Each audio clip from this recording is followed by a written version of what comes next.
Biz bugün podkast studiya necə açılmalıdır, hansı risklər var, bu barədə söhbət edəcəyik. Müştəri dil məmnuniyyətini qazanandan sonra müştərinin gözünə heç nə görünmür. Sən etdiyin xırda səhvlər belə görünmür. Bir şey heç vaxt şansa buraxmıram. Mən özüm öz şansımı yaradan adamlardanam. Ona da baxdım ki, yox, mənim maaşım məni qane eləmir. Mən istəyən həyat deyil bu. Saat 6-dan 9-a bir marşruta bu mübahisəsini aparmışdım. Deyir ki, orta qiymət arada qalırsan, ya müştərilərimin yarısı yuxarı qaçır, ya aşağı gedir. Amma yəni mən bunu sübut elədim ki, bu il yarım ərzində orta qiymət düşünürəm ki, ən yaxşı qiymət. Amma deyim ki, indi az işləyirəm, az işləmirəm. Keçən dəfə saat 1-də çıxdıq studiyadan. Gecə saat 1. Amma görürsən ki, burada yaxşı pul var, gedim bura. Elə deyil. Bilmirsənsə, əlini yəni batırma bu işin. Hər kəsə salam. Bugünkü qonağım Arif Qəribdir. Biz Arif bəylə elə podkastda studiyaya gələn zaman çəkiliş vaxtı tanış olmuşduq və mən dəvət elədim ki, bəlkə elə qonaqlarından biri də siz olasınız. O da çox sağ olsun ki, qəbul elədi. Və biz bugün podkast studiya necə açılmalıdır, hansı risklər var, bu barədə söhbət eləyəcəyik. Xoş gördük Arif bəy. Salam, xoş gördük. Bilmirəm sizi xoş gördük yoxsa məni xoş gördük. İkimiz də xoş gördük. Mən sizin studiyadayım hal-hazırda. Necəsiz? Şükür, yaxşı olasınız, çox sağ olun. Sizi gördüm, oldum lap yaxşı. Çox sağ olun. Demək Arif bəy, biz bugün danışacağıq ki, Azərbaycanda podkast studiyası açmaq, yəni ümumiyyətlə studiya açmaq. Mən görürəm hal-hazırda çoxlu studiyalar açılır. Hətta deyərdim deyəsən hər gün studiya açılır. Demək olar. Biraz bunun incəliklərindən istəyirəm ki, danışaq. Amma əvvəlcə özünüz haqqında məlumat verərdiniz. Arif Qərib kimdir və necə oldu ki, siz bu işə başladınız? Öncəliklə dəvət üçün təşəkkür edirəm. Çox sağ olun. Deməli mən Arif Qərib 2019-dan YouTube-dayam. YouTube-a elm maarifləndirici videolar yükləyirəm, belə deyək. Daha doğrusu 2019-dan YouTube-a başlamışam. Oyun videoları ilə falan. İndi həmin dövrdə daha məşhur idi oyun videoları. Mən də biraz daha bir gənc yaşlarım idi. Sonra hardasa 4 ilə yaxındır elm maarifləndirici videolar çəkməyə başlamışıq. Bu arxada gördüyünüz plaketdə YouTube-un bizə verdiyi plaketdə 100 min üzəri izləyicim var YouTube-da. Digər sosial şəbəkələrdə həmçinin. Ölkədə ən böyük elm maarifləndirici kanalların qısa deyim sahibiyəm. Plus il yarım, 2 ilə yaxın öncə bu studiyanı qurduq. Hal-hazırda həm YouTuber, həm də bir sahibkar kimi fəaliyyət göstərir. Necə ehtiyac hiss elədiniz? Bunu qurdunuz ki, özünüz istifadə edəsiniz, yoxsa elə məqsəd həm də bunu xidmət kimi digər insanlara göstərmək idi? Açığını deyim, mən biraz planlı insanam. Yəni o son vaxtlar məşhur olan bir rus söz var. Mən paputu iş görən adam deyiləm. Yəni şansa iş görən də adam deyiləm. İşi heç vaxt şansa buraxmıram. Mən özüm öz şansımı yaradan adamlardanam. Yaradan deməyim, yaratmağa çalışan adamım. Bəzən alınır, təbii ki, bəzən yox. Deməli 2018-17 falan belə idi. Evimizin təməli atılırdı. Həyət evində yaşayıram mən. Deməli evin çertyojunu verəndə ataya dedim ki, ata, bəs burada bir dənə də otaq düzəlt mənim üçün. Balaca olsun, 3-ün 3-ə falan. Bura mənim studiyam olacaq. Mən YouTube çəkəcəm, YouTube-a videolar çəkəcəm də. Yəni freelance işləyəcəm, öz işimi quracam. Ata da qayıtdı, YouTube sənə Amerikadan pul göndərəcəklər falan. Bu söhbət 8 ilin falan söhbət idi. Təbii ki, o vaxt Azərbaycanda YouTube-da deyəndə insanlar deyir ki, o nədir falan. Facebook əsas, Instagram daha öndə idi. Nəsə, atanı yola gətirdim. Bir dənə mən üçün oradan otaq hazırladıq və evə köçməyə bir 3 ay qalmış mən başladım elmi videolar çəkməyə. 2-3 ay ərzində TikTokda 40 min abunəni keçdik falan. YouTube-a doğrusunu desəm shorts daha doğrusu müəyyən bir hissələr kəsib atmaq istədim. Uzun video çox vaxt alır. Həm də həmin vaxtda başqa yerdə işləyirdim. 10-11 saat işləyirdim. Plus gecələr YouTube-a video düzəlt. Çətin idi. Nəsə abunələr biraz məcbur elədilər ki, bəs Arif bəy, bu qısa videoların daha uzun versiyalarını istəyirik də. Biz daha böyük araşdırma. Türklərdə var, Amerikada, Rusda var, bizdə niyə yoxdur? Bizdə də var idi. Deyim ki, yox idi, yox. Amma çox az idi. Ayda bir dənəsi, 5 aydan, 10 aydan bir dənə video atırdılar, atmırdılar. Çünki izlənmə azdır, YouTube pul vermir, verir, amma yəni vermiş kimi bir şeydir. Nəsə başladım və çox yaxşı başladıq. Hardasa il yarıma falan bir xeyli abunə yığıldı. Nəsə, biraz kanal bağlandı, bəzi texniki səhvlər təzədən açıldı, amma şükür Allah ki, plaketimizi aldıq nəhayət ki. Və həmin studiyada mənim hal-hazırda sizi işıqlandıran bu işıq mənim studiyada ən qocaman belə deyim də silahdaşlarımdan biridir. Birinci bu işığı aldım. O vaxt hələ Trendyol falan yox idi. YouTube-un shortsu olmayan vaxtlardan danışıram. Yəni təsəvvürən qədim dövrlərdən.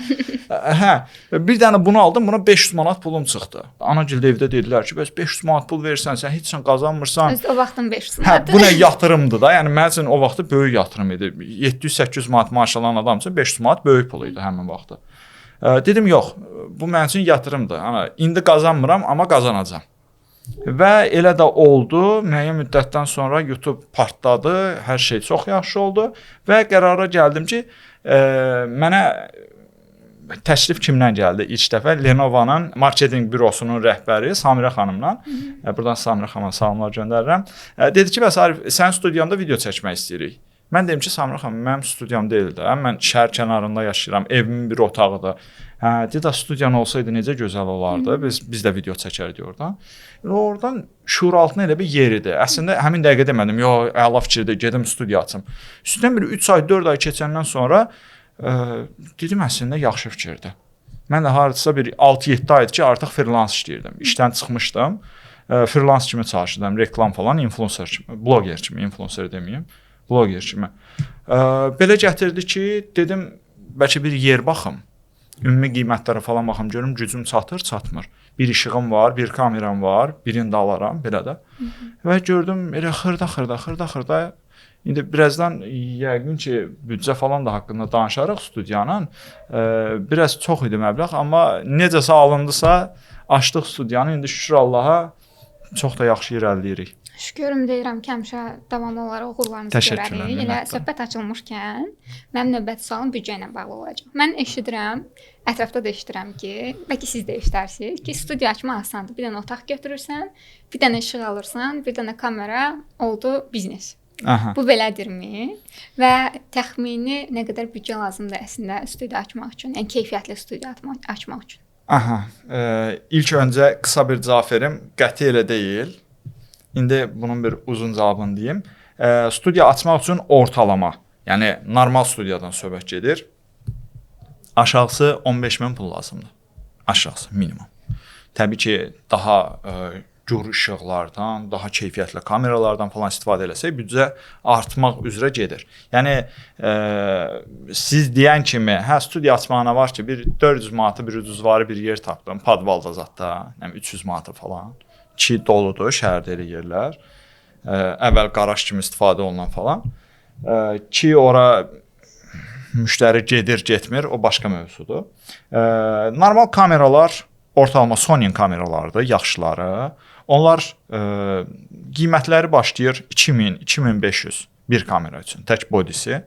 Body nədir? Kameranın o qabaq tərəfində indi tam bilməyən insanlar üçün daha sadə dildə izah edeyim. Qabaq tərəfdə olan çıxıntılı lensdir. O lensin ayrıca qiyməti var. 500, 1000, 2000, 3000 manat, 19.000 dollara lens var, təsəvvür edin. Yəni üzü yuxarısı var, mən minimumlar deyirəm. Bir ortalama 3000 bir kameradır.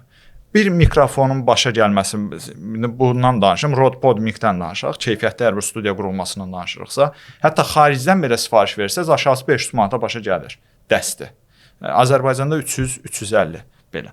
Buradan alsaz hər bir şey, mebelindən tutmuş, işıqlandırılmasından tutmuş, elə işıqların özü ayrıca bir fantastik bir qiymətlərdədir. Gəlir, əlinizi sıxsaz belə 10.000 çıxacaq. 10.000 çıxacaq. Əgər bir işi sən 3000-ə, 4000-ə edə bilirsənsə, demək ki, o iş deyil. Ya gur işıq istifadə etmirsən. Bu çəkişin də əsas özəyi nədir? İşıq. Biz indi yəni buradakı işıqları söndürsək, bu kameralar elə bilin ki, ev telefonundan çəkilib. Yəni heç bir mənası olmur. Aha. Biz buraya yəqin ki, elə marketinq, icarə xərclərini daxil eləmirik. Yox. Hələ təkcə avadanlıqlardan danışıram. Təcrübədən ümumiyyətlə danışmıram. Təcrübə təbii ki, bir nömrəli olmalı. Təcrübən varsa bu sahəyə gəlməlisən. Əgər yoxdursa, gedib Arif Qərbin yanında görmüsən ki, orada qırmızı bir düymə var, onu basır, işə düşür, çəkir, verir bizə materialı. Elədirsə, başlama. Həm öz vaxtın gedir, cavansansa aşağısı bir il vaxtını itirəcəksən, görəcəksən qazanc yoxdur, o bir il vaxtını daha məhsuldar bir yerə sərf edib, bəlkə də uğurlu biznesmen ola bilərdin. Amma görürsən ki, burada yaxşı pul var, gedin bura, elə deyil. Bilmirsənsə, əlini yəni batırma bu işə. Ələxüsus da bu qədər pul xərclənirsə, tutaq ki, investor tapdın, hə, okey, o hissəsini qoydun. Bəs gələn insanların haqqına girmək məsələsi var. Məsələn, adam pul verir, yəni siyah havayı çəkmirsən ki, deyim ki, bunda alınmadı, heç nə alınmadı, onsuz da pulsuz gəlmişdi. Adam müəyyən məbləğ pul verir və öz biznesinin təqdimatını aparır orada. Yəni zarafat bir iş deyil. Sən necə öz biznesini qurursansa, o da öz biznesini qurmaq üçün gəlir podkast studiyasından istifadə edir. Yəni onların gələcəyi ilə oynamaq da bir növ. Razıyam ki, məsuliyyətli işdir. Bəli, çox məsuliyyətli. Kimsə məsuliyyətini götürsən və öhdəlik daşımalısan bundan ötürü. Arif bəy, bəs studiyanı açandan neçə ay sonra, bilmirəm, bəlkə neçə həftə sonra siz mənfəətə çıxdınız? Bu belə deyim də, qazanc barədə danışmaq əslində bir sahibkar üçün düzgün deyil, amma qısa olaraq belə deyim ki, bizneslərin əsas batma səbəbi tez mənfəətə çıxmağa çalışmalardır. 10.000 qoymuşam, 10.000-i çıxarsaydım, yəni o əgər istiqamətdə gedəcəksənsə biznes açma. Əgər pulu fikirləşəcəksənsə heç vaxt biznes açma. Açığını desəm, indi siz bu sualı verdiniz, mən başdan fikirləşirəm ki, sizlə indi bu danışa söhbəti uzadaraq fikirləşirəm ki, mən neçə aydan sonra mənfəətə çıxmışam. Çünki heç vaxt o istiqamətdə fikirləşməmişəm ki, 10.000 pul qoymuşam, bu 10.000-i çıxarsaydım, rahat nəfəs alardım. Bilərdim ki, artıq da cibimə gəldi. Heç vaxt elə şey fikirləşmirəm, amma ortalama 6-7 aydan sonra, bəlkə də tez. Yəni dəqiq hesablamamışam deyə, amma yəni 6-7 ay səbirli olmaq lazımdır. Hətta 6 aylıq mən deyərdim ki, icarədir, işçinin puludur, kommunaldır. Bunun pulunu ehtiyatda saxlamaq lazımdır ki, işdir də birdən, iş zəif getdi, rəqiblər güclüdür, gəlib Qarmediya mən rəqib olacam, görəsən davam gətirə bilərəm. Davam gətirə bilmək üçün də sənin əlində biraz pul olmalıdır. Olmadı belə, oldu belə. İşıqlar söndü, qar yağdı 1 ay, 2 ay. Ki üzümdə qabaqdan gəlir. Məsələn, mən Sumqayıt filialından onları fikirləşib ona açıram ki, deyərlər ki, martda açaydan da hava düzələndən sonra. Onu belə fikirləşmişik ki, digər rəqiblər axsayacaq, biz bundan istifadə etməliyik. Bəs sizcə elə bu səhvlərdən danışmışkən, hal-hazırda görürük ki, açılır tez-tez. Müşahidə etdiyiniz səhvlər nədir? Səciyyələndirsəniz 3 səhv, hansı ki studiyalar bunu eləyir, bunu eləməsələr daha bazar böyüyər, genişlənər. Belə deyim, bir qiymətləri çox aşağı qoyurlar və düşünürlər ki, çox aşağı qiymət qoysam, digər müştəriləri özümə cəlb eləyə bilərəm. Digər studiyalardan müştəri çəkə bilərəm özümə. Öncəliklə bunu deməliyəm, mən bunu LinkedIn-də də paylaşmışdım ki, aşağı qiymət heç vaxt loyal müştəri qazandırmır sənə. Sən əgər bu gün 5 manata podkast çəkirsənsə və yaxud da reel çəkirsənsə, podkast deməyim.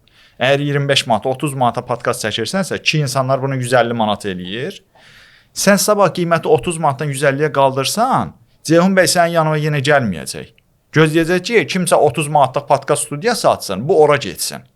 Amma sən 150 manata qiymət qoysan, 150 manata gələn müştəri, sən sabah 160 eləsən yenə gələcək. Çünki işinin artıq keyfiyyətini göstərmisən oradan.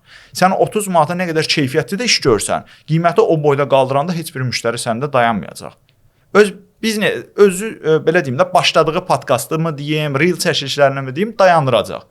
Deyəcək, 150 ona verəndə elə telefonla çəkirəm də. Bir dənə SMS taparam, bir 100-200 verərəm, çəkər də. Keyfiyyətdən artıq əlini üzəcək. Bu bir, qiymət məsələsi. Ki, başlayanda orta stabil qiymət qoymaq lazımdır. Biz bazara girəndə qiymətlər çox bahaydı, açığını deyim. Reel çəkilişləri adi 1 saatının qiyməti, indi biz podkast çəkirik 2 kamera. 1 kamera, 1 mikrofonun çəkilişin qiyməti 100-120 manat idi bazarda. Biz gəldik, qiyməti qoyduq 65 manat ortalama. Amma yüksək keyfiyyət verdik. Və belə deyim də, o bahalı bir dənə studiya vardı. İndi adını çəkib reklam eləmirəm. İndi hal-hazırda bağlanıb o. Ki, düzgün qiymət siyasəti aparmamasının bu nəticəsidir, göz önündədir. Ondan gələn mənə müştəri yazdı. İndi hal-hazırda daimi müştərimizdir, artıq 1 ildən çoxdur. Yaz ki, bəs gəlmək istəyirəm. Dedim, bu qiymət, nə yaxşı. Gəldi, çəkilişin keyfiyyətini gördü və sonra mənə zarafata dedi. Deyir, Arif bəy, mən də siz 65 deyəndə, dedim, 65 manatlıq studiya nə olacaq ki? Yəni, bazarda qiyməti o qədər pikə qaldırmışdılar ki, yəni bunun qiyməti 60-70 maksimum 100 manatdır. Sən bir reela, bir kamera istifadə edirsənsə, niyə 120-150 manat istifadə etməlisən? Nə çox tutmalısan qiyməti, nə də çox aşağı tutmalısan. Orta, bəzi marketoloqlar bunu sevmirlər. Bir marketoloqla bu mübahisəsini aparmışdım. Deyir ki, orta qiymət arada qalırsan, ya müştərilərimin yarısı yuxarı qaçır, ya aşağı gedir. Amma yəni mən bunu sübut elədim ki, bu il yarım ərzində orta qiymət düşünürəm ki, ən yaxşı qiymətdir. Bəs heç olubmu ki, işə başlayandan sonra demisiniz ki, kaş heç başlamazdım. Bu ola bilsin ki, proses ola bilər, ola bilsin ki, aparan xərclər ola bilər, ola bilsin müştərilərlə bağlı ola bilər.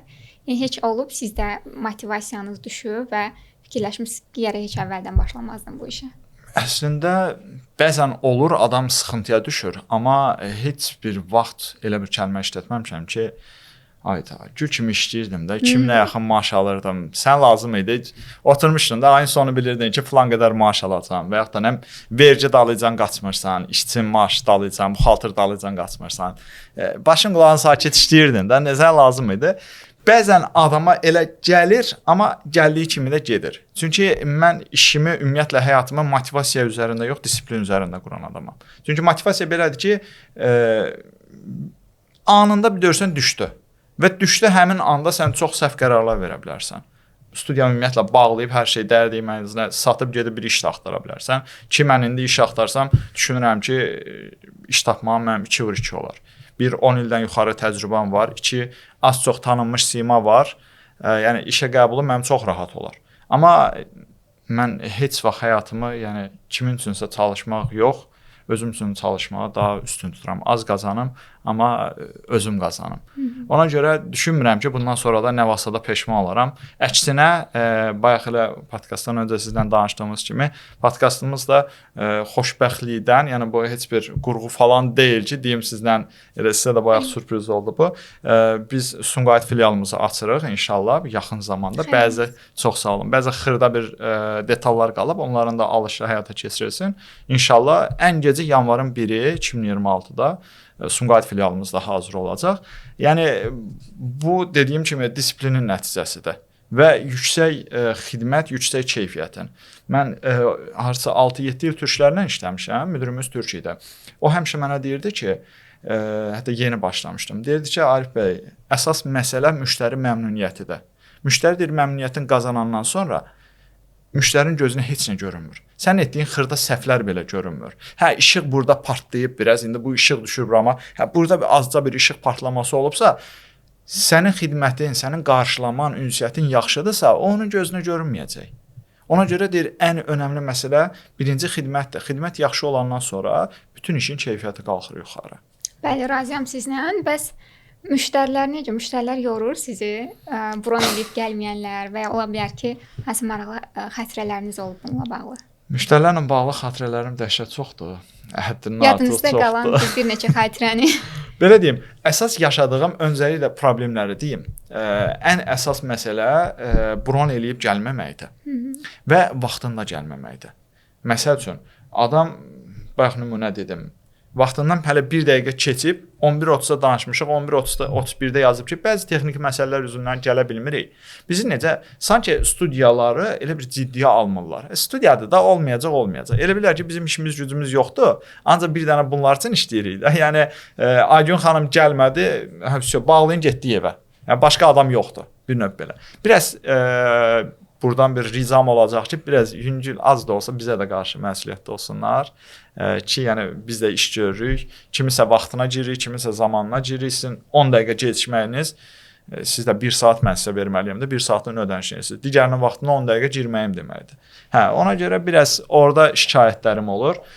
Sonra nədə şikayətim olur? Qiymət cədvəli istəyirlər. Qiymət cədvəlini göndəririk. Ən sonda da təbii ki, ünvan yazırıq, nömrə yazırıq və yazırlar ki, ünvan araydı sizdə.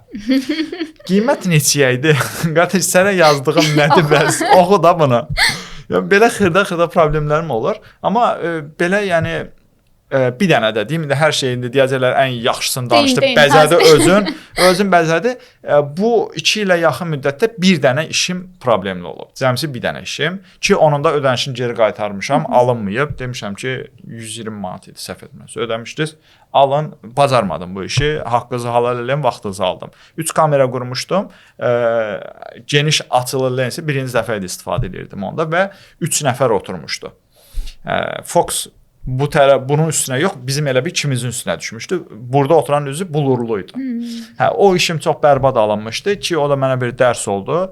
Yəni orada 120 manat yana getdim, amma yəni böyük dərs çıxartdım ondan. İndiki işlərimiz maşallah hamı bəyənir, hər şey şikayət edən yoxdur, inşallah olmazdı. Deyirəm ki, olmaz. Normaldır bu İnşallah. cür şeylər olması. Biznesdir, səhvlər olmalıdır ki, təcrübə eləyək, öyrənək. Bəli. Və düşünmürəm ki, elə bir biznes, elə bir sahibkar var ki, o heç vaxt səhv eləməyibdir. Bəs sıfırdan başlasaydınız, düşünün ən əvvəli, yenə də bu biznesə başlayardınız?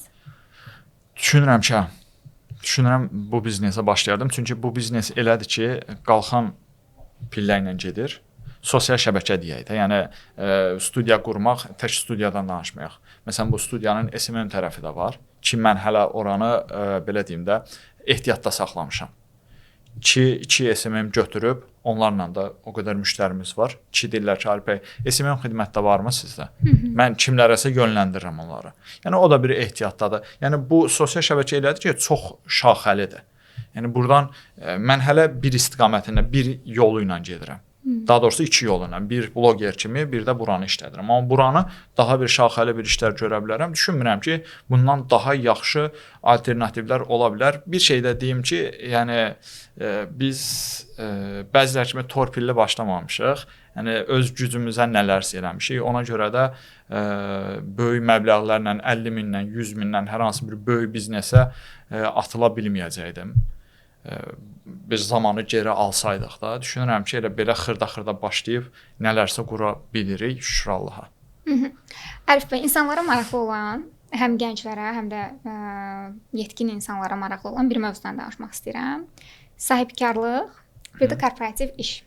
Siz bayaq özünüz dediniz ki, korporativ iş elədir ki, səhər gedirsən, axşam gəlirsən, sığortan var, aylıq stabil maaşın var. Hər şey qarantidir, bir növ belədir. Amma sahibkarlığın çoxlu çətin tərəfləri var. Əməkdaşların olur, məsuliyyət daşıyırsan, vergilər.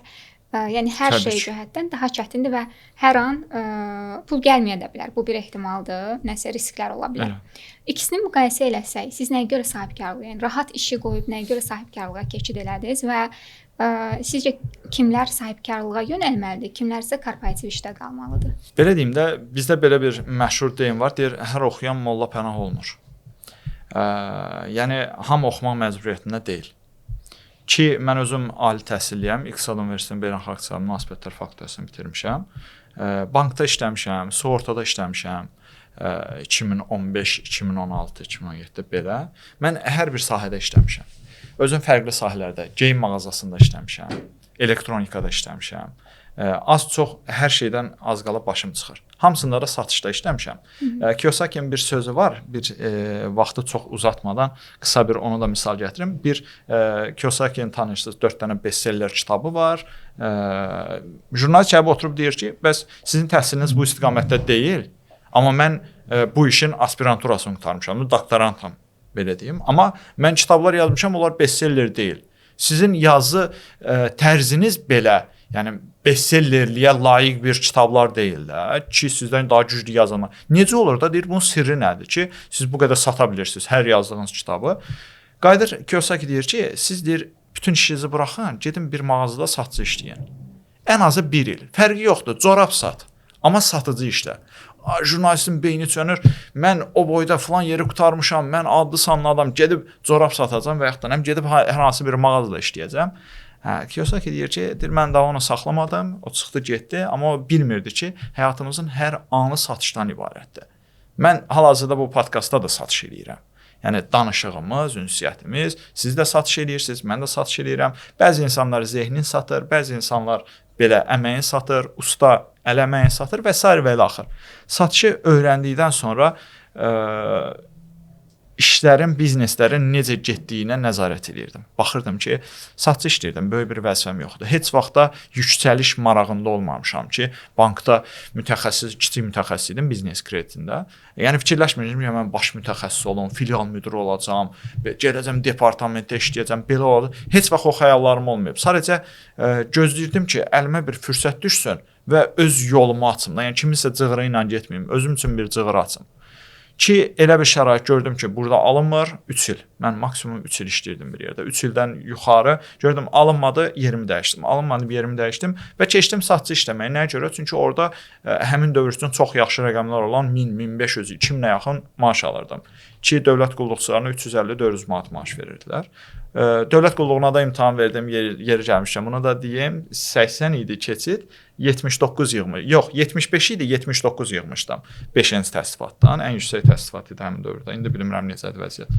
Yəni ona da baxdım ki, yox, mənim maaşım məni qane eləmir. Mən istəyən həyat deyil bu. Saat 6-dan 9-a stol yürüyüşü deyirlər ona. Yəni gördüm ki, məni sıxan bir həyatdır. Belə olmaz mənim üçün. Amma deyim ki, indi az işləyirəm, yox, az işləmirəm. Keçən dəfə saat 1-də çıxdıq studiyadan. Gecə saat 1. Evrim Ağacı indi izləyicilər yəni tanıyır. Çağrı Mərd gəlmişdi. Saat 1-ə qədər adam danışdı. İşdi. Nə olsun? Amma o dövlət işində işləyənlər artıq yatmışdılar və 10-cu yuxunu görürdülər. Tezdən 6-da durub işə gələcəklər. Mən amma bilirdim ki, o yatdığı sürəsində mən əlavə 200-300 manat da qazandım.